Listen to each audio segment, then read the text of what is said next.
So in our quest of learning about idolatry, we already talked about the heavenly court. We talk about first chapter of Genesis. It's the heavenly court, heavenly kingdom. We talked about it last week. Now, I'm sure that you can, many will say, okay, Rabbi, it's a nice story. I hear you, I can clap my hand. But is it a true story? Maybe it's just a story like any other story. Why should I believe in it? Or maybe there are many interpretations. Why should I believe your story? And in general, how should I believe that Moses existed? And the Torah was written by Moses. The whole thing, you open the internet today, YouTube is full of that questions. So for that reason, which is so important for the topic of idolatry, believing in God, so I will dedicate today to a miracle that Moses put in his book, a miracle that nobody can challenge. It is actually the only miracle that is not about somebody else walking on water or somebody else resurrecting or all kind of miracles that nobody have seen, but few people there, here and there. It's a miracle that we are not even required to believe in it. It's a miracle that just see it and you know it's true. That's the only miracle actually that for that kind that exists. Any other miracle, the Rambam says, you can always challenge. Even the Exodus you can challenge. I was not there when the Israelites came from Egypt. I don't know what happened. But there is one miracle that's in your hand. It's a living miracle that you can see and touch and smell every day. And that is the miraculous chapter 1 of Genesis. The story of the history of the world as told by Moses in chapter 1. It is a miracle. It's an unbelievable miracle. It cannot be even explained by any theory or any explanation. There is no explanation for it. How truthful, it's amazingly how truthful it is. So what you can ask, what are you talking about? Many people believe that chapter 1, Genesis, the story of creation, is just another myth of Moses' time. They counted Egyptians told stories, Babylonian told story, and Moses also told the story, like a mythical story. That's all the scientists in the world, all the Bible critics, and even scholars all say the same thing. It's a Bronze Age story. Don't take it seriously. Well, let's see. We know what other people said in Moses' time. We know what the Egyptians said. We know what the Babylonians said about creation. We know what the Indians said, what the Chinese said. We know. Moses grew up in Egypt, in Pharaoh's home. We know what Pharaoh's wise people believed in Moses' time. It's written in many books, like Karen Armstrong's book, History of God. Look at it.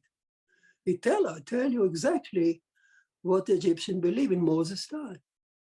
They believe that the universe was created or was started when a male god named Ra, like Ramses, Ra, R-A-H, impregnated a female goddess named Nun. And the father was so jealous of the embryo, he slashed Nun's belly, killed the embryo, and threw the body into the sea of near Akko, Mediterranean, near Akko. At springtime, the lamenting mother, she cried and cried and cried. Finally, she dived into the sea. So she found the testicle of her embryo, and she resurrected the son. And lo and behold, that's the story of creation. From that point, creation was established and flourished. That's the story of creation that Moses knew, was told when he grew up in Pharaoh. Well, all nations around him, he probably met many ambassadors. All of them told the same similar story, full of sexual perversion, rivalry between gods, jealousy, killing, murdering, resurrecting. The Greek, for instance, I make it short, I don't want to dwell on it. The Greek, for instance, believed the Titans, the famous Titans, cut their father's sexual organ to exit from the mother womb. And that's how creation started. This is Karen Armstrong telling us. So again, full of sexual stories, ugly stories, nothing to do with facts. It's a myth. It's a myth. I can imagine people, I'm not putting it down. I know it's very passionate, a lot of passion in it. You can go over the street praising it, singing hymns, and I imagine they did it. They built temple for that. They clapped their hands. The poets wrote all kinds of philosophers talk about resurrection, about the springtime, and all. Well, that's what Moses heard when he was Pharaoh's home. Now look at Moses' story. It's neat, clean. No mention of any rivalry between gods. In fact, there is only one God. No jealousy, no murdering, no resurrecting. And in fact, it's a dry story, factual story. It's like a scientific account, like a count of day by day what happened. Day 1, day 2, day 3. None of that exists in an ancient time. Moses also see an order. You know, he says, the bird, the fish came before the bird came before the crocodile. Who in Moses' time knew about it? To us, it looked like maybe simple. But in Moses' time, we talk about an order of animal in nature. For Pharaoh, it was just a mishmash of animals running about, killing each other. He just went he enjoyed game, killing the animals for his pleasure, that's all. Nowhere in Egyptian mythology there is a description who were born who came first on earth, who came second, third. There's no such thing. So Moses' story is dry, factual, a dry account of day by day, which does not exist in Hammurabi, in Babylonian. No one talked about it. How can anyone in his mind place Moses' story among the ancient myth? It's not. Well, you can say, well, what about science? I agree with you, but is the story true? Does it match our science? So let's see. Let's see if it. Now, the stake of this comparison is huge. I want to mention to you. Moses, according to Moses, the story of creation of Genesis is filled by God's name. God name Elohim, which is true, the judge seek justice with truth, the signature is truth. His name Elohim appears 32 times in just one chapter, the more dense in the entire Bible. No such story. And each signature, any time in the name of Elohim appear in the text, it's a signature of truthfulness. 30 times the name appear, signature of truthfulness is stamp of kosher stamp on the story.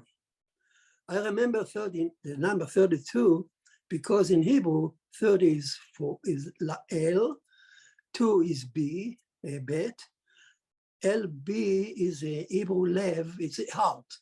So from here, the rabbi said that the Elohim sits, or the creator sits at the heart of nature. That comes from here. 32 number, you cannot forget it.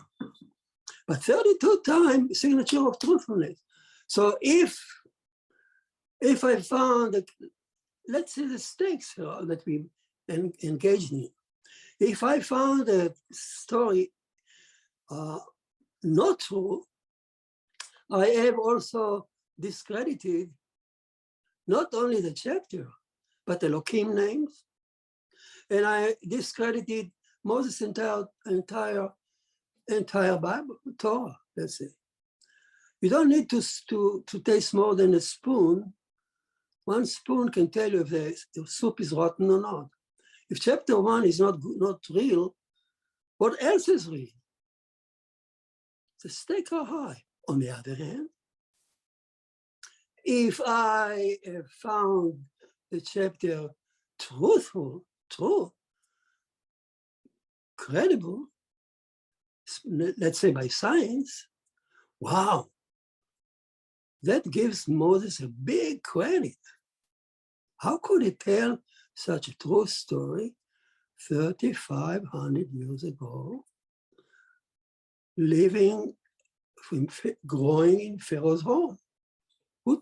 How could he tell such a story? So let's see what Moses says compared to science. Now, how can we summarize what science says? We have a video produced by History Channel not long ago.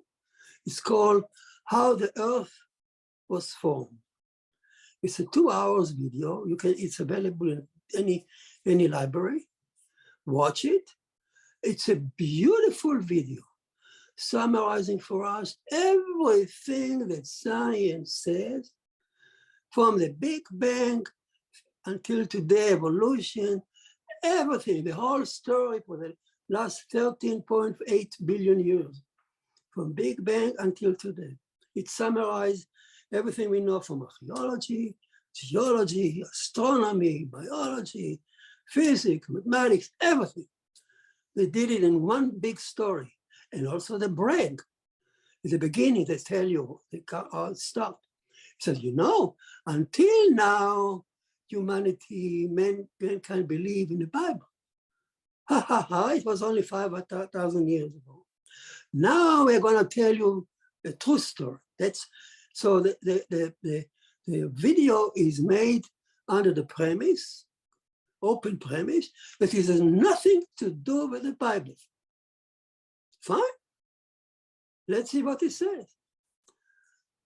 Now, the detail of this video, detail about what I'm talking now, you can find on my site, because I gave classes on it. If you enter noahide7commanded.com, and you can find there are classes there on idolatry. You can find the comparison in detail. Here, I'm not going to do it. I'm going to give you just as main thrust of the story. So the History Channel goes tell you the story of creation. He doesn't recognize any days, no 6 days, but there are 6 stages.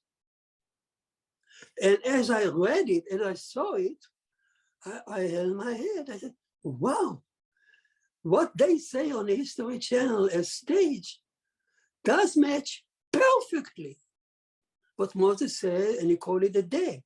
So a day of creation by Moses turned out to be a stage in the History Channel, but they don't recognize it.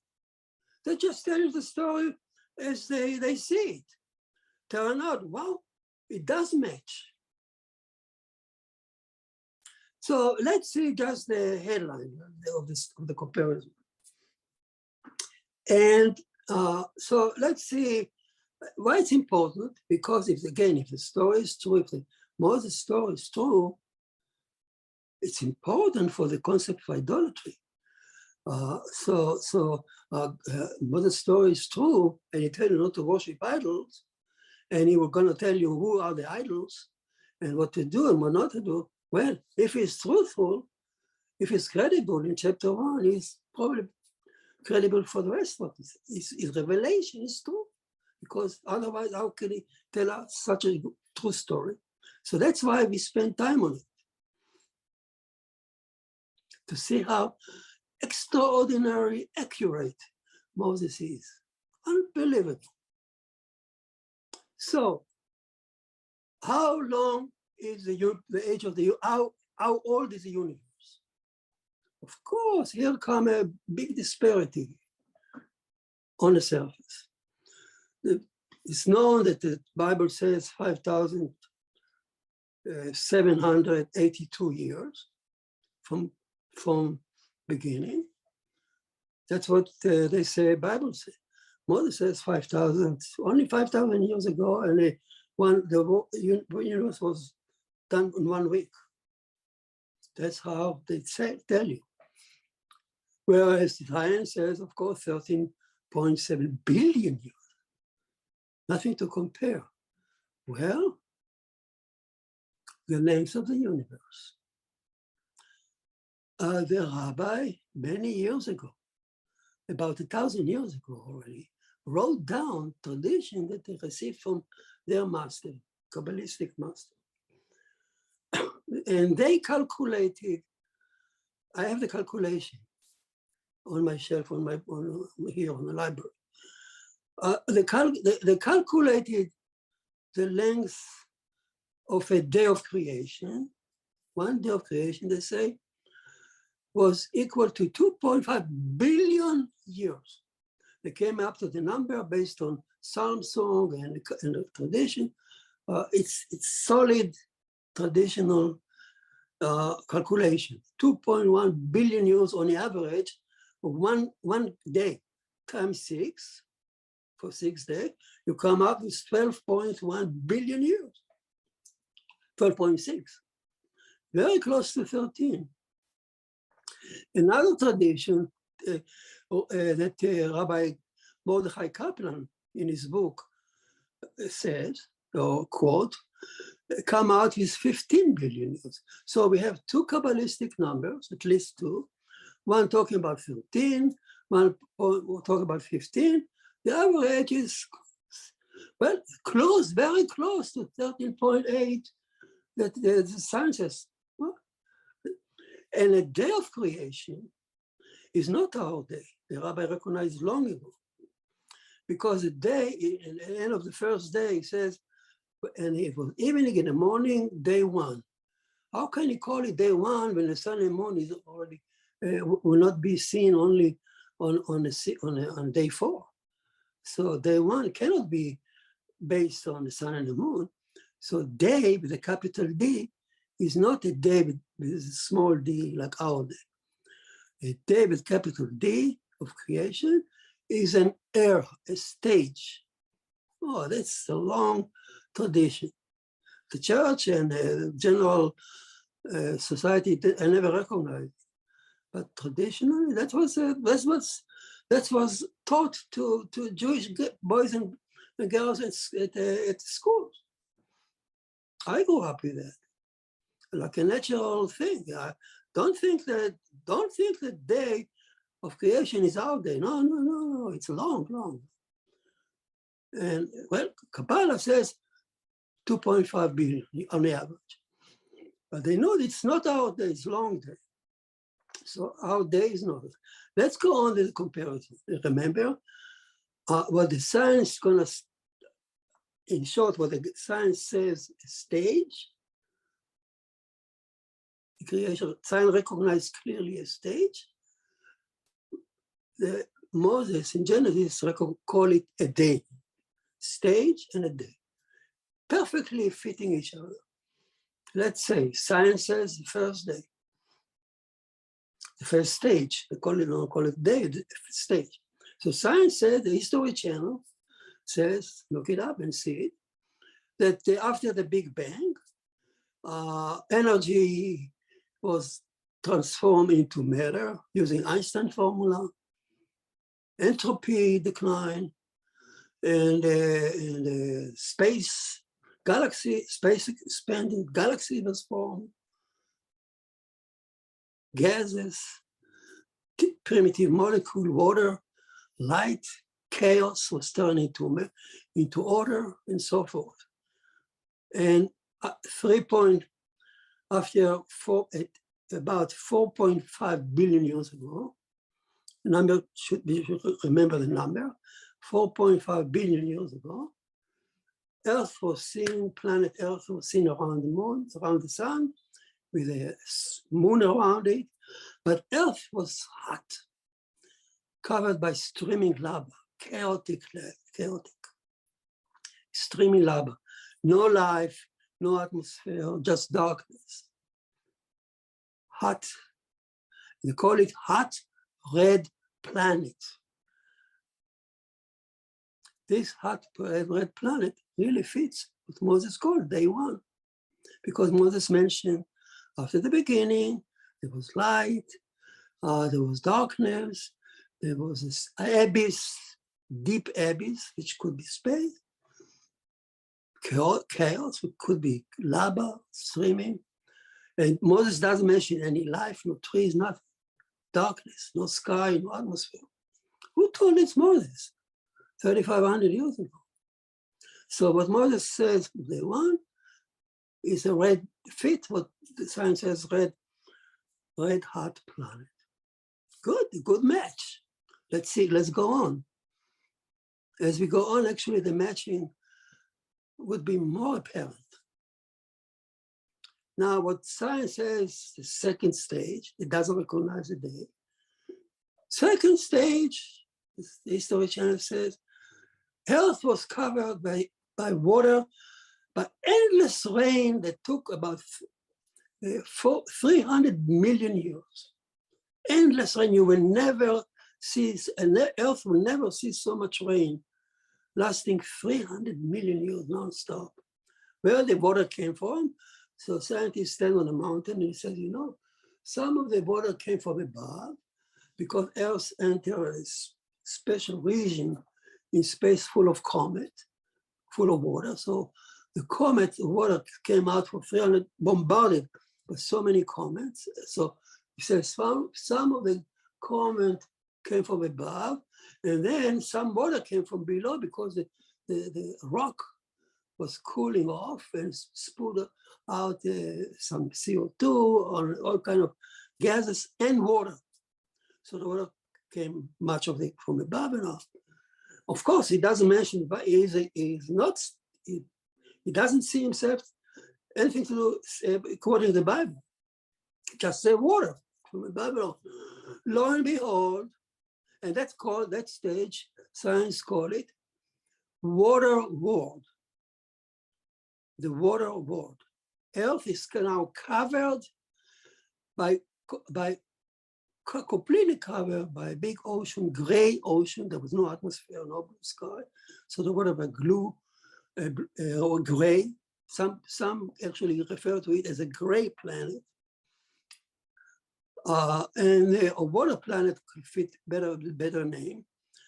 And it was lifeless, hot, enormous pressure, no life could exist, neither in water, but there was no surface, only water.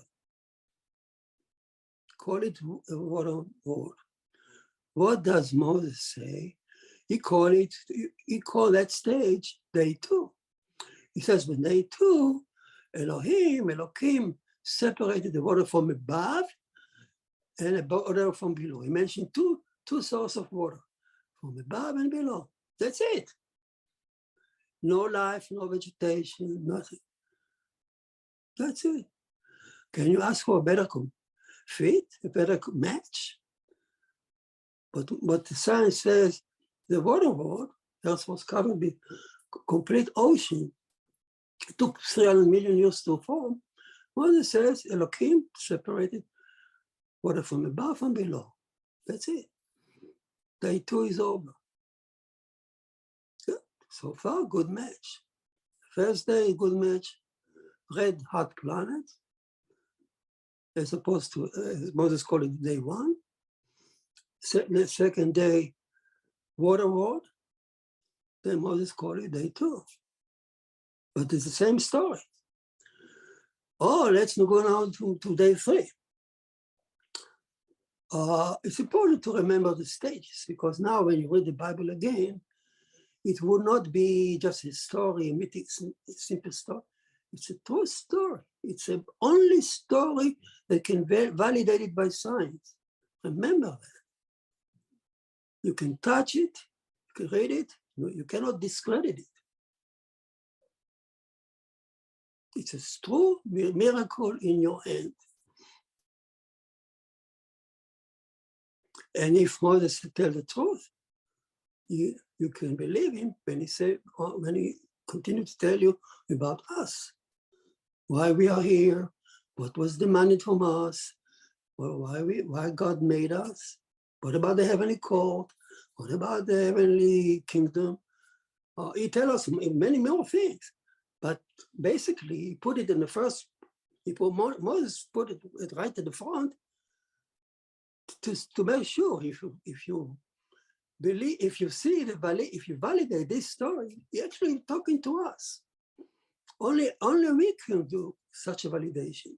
Only us, we know science enough to stand up and say, oh, it's not an allegorical story. It's not like an angelic beast. It's a true story validated by science. Rabbi Akiva said it, and no ancient rabbi could say it. We can say it because we have the science. We have the tool. It means that Moses was talking to us. He put it in front so that one day people understand it better and they will believe me, especially faraway generations that may be skeptic about me. Now they read it and they say, wow, wait a minute. It's a true story, miraculous story. Now let's go more on to day 3. Day 3, what Moses called day 3, science called it the next stage. Science says, remember there was Earth was covered for a long time with water. Now there was suddenly a tectonic eruption, volcanic eruption at the bottom of the sea. A new rock was formed called the granite. We have it in our kitchen table, granite, but you know, the granite is miraculous rock because it's lighter than all the other rocks, and it can stand the thrust of gushing water. So dry land suddenly appeared. The first dry island appeared were granite island. You can see them today. In South Africa, you can trace them out. The first continent was Rodinia, granite. And the scientists call it the granite planet, to emphasize that this stage, which Moses called third day, this stage is marked by the granite, the first island that formed the first supercontinent after a while. And Moses said the same thing. When day 3 came down, Elohim separated the dry land from the ocean.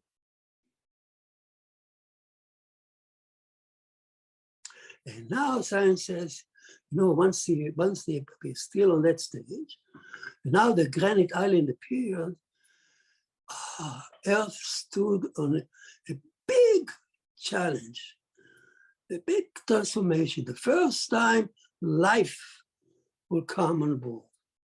Until now, for billions of years, no life existed. But now when the granite island showed up on a sloping shore, life can be formed. And it was indeed came, we don't know where it came from, in the form of one cellular algae called stromatolite. It could live on a sloping shore, exposed to the sunlight, do photosynthesis, and still enjoy the water. Photosynthesis means they took the CO2 in the air, they split it, they have enzyme in them, they split the CO2 to carbon, which they take for their own share, and they release the oxygen. They don't need oxygen, they release it to atmosphere. So after millions of years, so much oxygen was formed that the sky turned blue. So the granite world evolved a blue planet with a blue sky first. It was Rodinia, and this little stromatolite evolved into grass, shrubs, and trees, vegetation. The vegetation kingdom came on Earth on the first continent, and no mobile life exists. No mobile life mentioned, no fish, no bird, no, just vegetation. It ruled the Earth for almost 1 billion years. What Moses says?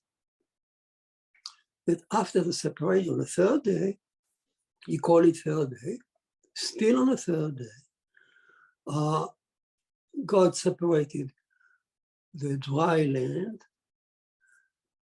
from the water, and then Elohim made a judgment, a crucial judgment.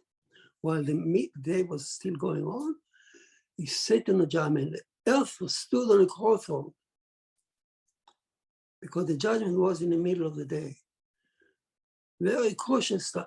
Would earth see life on it or not? The detail of this judgment is described in chapter 2 to 5 in Genesis. We'll talk about it. All right. So, and the decision was, Moses says, Elohim said it was good, luckily for us. So he seeded life.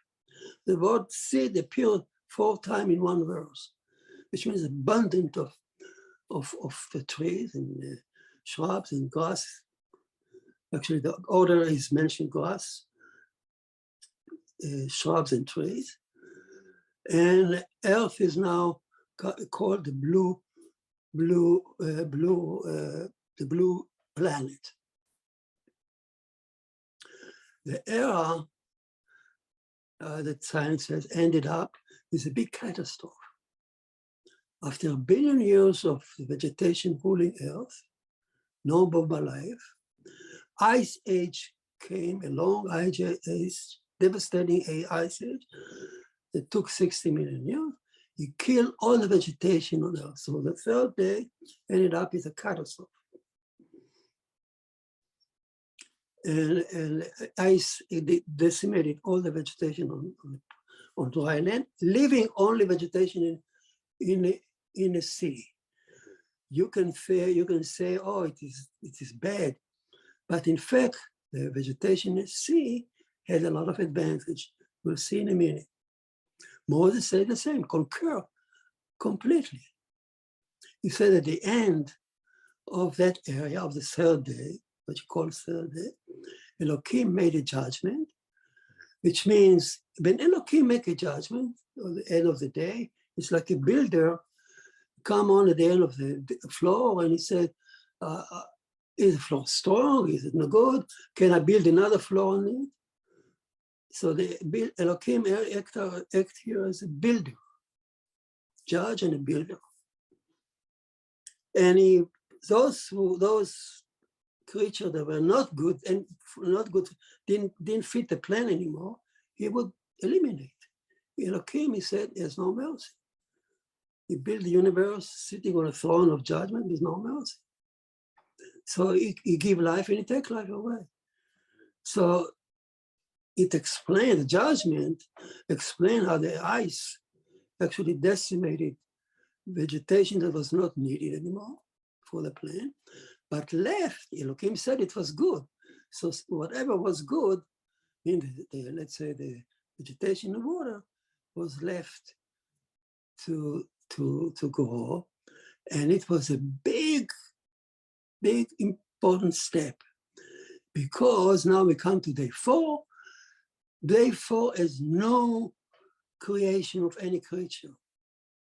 Day 4, Moses says, just describe the earth, luminaries was seen regularly the first time. Seasons were established, lengths of day and time, and science said the same thing. The next step, there was no, under the ice, Earth looked like an ice ball. So that's the 4th stage of Earth, according to science. The first, remember, first stage was red hot planet. It is compatible with day 1 of Moses. The day 2 of Moses is water world. Day 3 of Moses is the granite planet, and then the blue planet, vegetation. Now we are on day 4, as Moses says, no creation. Moses doesn't mention any creature, but he says, you know what happened? The Elohim told the luminaries, stabilize the luminaries so calendar can be established. The season were established and less of their time. So science said that under the 8th stage, the ice actually was caused by changing the axis of the Earth and stabilizing it. So there was ice form, killing the vegetation, but it was stabilized now. And day of night were established. And you know what? It's important. The vegetation learn how to, in the sea, learn how to open up at daytime, close down at night. This change of day and night is so important for the next step of living a creature.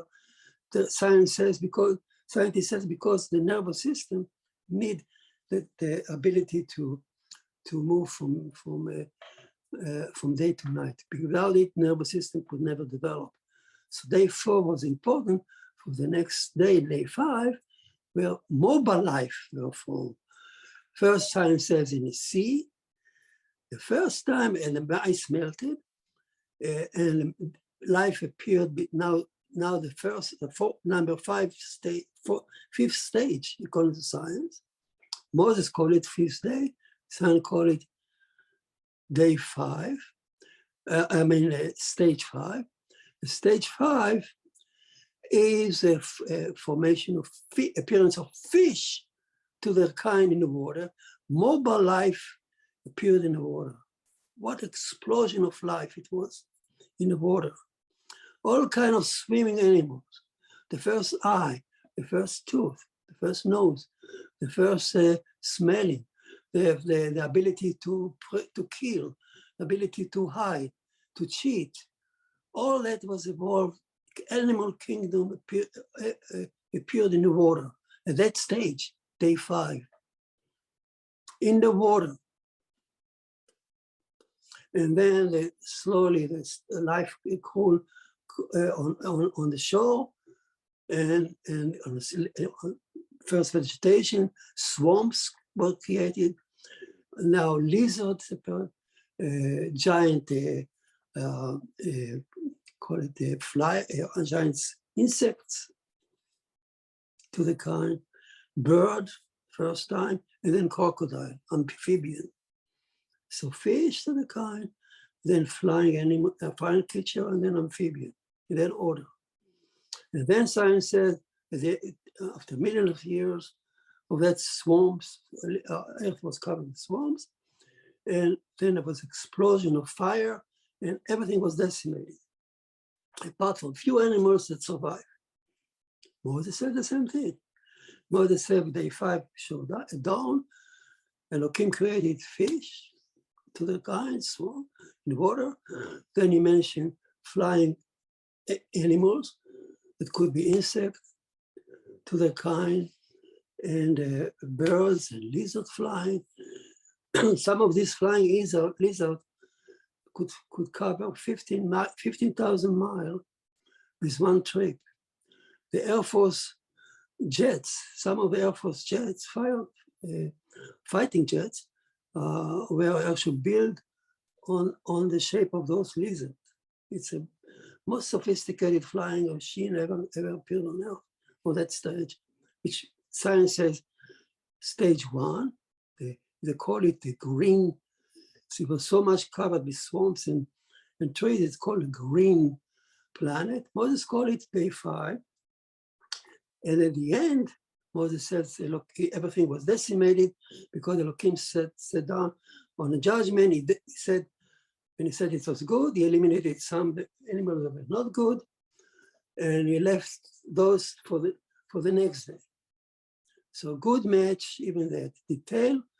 Read the Noahide 7 commandment, you will see. Again, I spent time on it on purpose. I know the story is not exciting. It doesn't give you anything to dance with or to be happy with, but it's important to realize why Moses put it, the story of creation in the beginning, to validate what he's going to tell you, to validate, to say, we are not talking about something to believe in it. When you believe in a story, to believe that this and this happened. The term believe is blind belief. I'm not so sure it's really happened, but I believe it. It maybe feel good that I believe in it. Fine, I get a reward for it. But nobody asks you to believe in it. Just open up the History Channel video and compare the video to what Moses said, and it's true. I don't need to believe in anything here. And if this story is true, then the rest of what he said is true. Then come day 6, in short, science says came cattle, big cattle, cattle-like that lived in a swamp. They were fat, heavy. They couldn't run much. Then followed by beasts like dinosaurs that preyed on the cattle. So cattle, beasts, and then in social creature like spider, ants, and this is a higher level of creature that could form society, Moses says. And then the Elohim said again in judgment, most of the animals were eliminated, and the stage was open for mammals and mankind to develop. And the Elohim said, let us make man at that point. So here's a good match, what Moses called day 6, what science says stage 6, current planet. They don't put a name on it. This is our current planet. So we live on what Moses called 6th day of creation. If we call it, remember the day is 2.1 billion years. So it makes sense. If a day is 2.1 billion years on the average, so we're still on the 6th day of creation, moving towards the Sabbath. It's the next day, which is somewhere at the end of our 6th day. It's the next day of creation, let's say. So far, again, in summary, what's special about it that a scientific history channel write the history of the world, completely unaware of what Moses said. This actually discarding what Moses said. It came up just by looking at what the history of it came up with the 6th stage, the red planet, the water planet, the water world, the granite planet, the blue planet, the ice age, the icy ball of the frozen earth, stabilized and seasoned, and then followed by swamps and animals. So day 5 ended up with fiery explosion, and then us. beast and Pangea, what they call the Zoroastric plan area, all that is day 6, and the dinosaurs, and then us.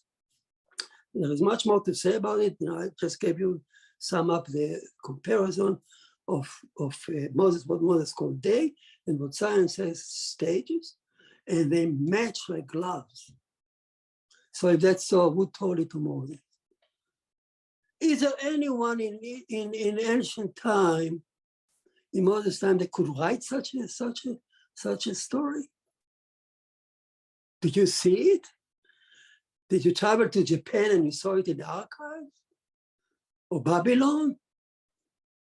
Or anywhere? The Greek never, the Greek didn't even believe there was a beginning. Of course, they didn't see any stage in the history of the universe. They didn't know anything. Nobody knew to write such a story. Moses somehow wrote a story like that. It's to give credibility of truthfulness of his revelation. Somehow God revealed in the story. No, there was no other explanation. Was an alien coming, somebody from somewhere telling the story? I don't know. Where was this alien? I don't see it. And who created the alien? Okay, I think we exhausted our time. Of course, we need to move on with the story of idolatry, but we are now on a better base. We now understand that we are dealing with a truthful story. It's not mythical, and you can touch it. It's a real story. It's a true story, and it relates to each one of us. We cannot ignore it. If we ignore it, we will pay the price. And it will enrich our life once we know it. We know where we are. We know we are going. Who is watching us? What for? Where are we going? Why do we need to keep? Why do we need to keep the Torah? What is our judgment?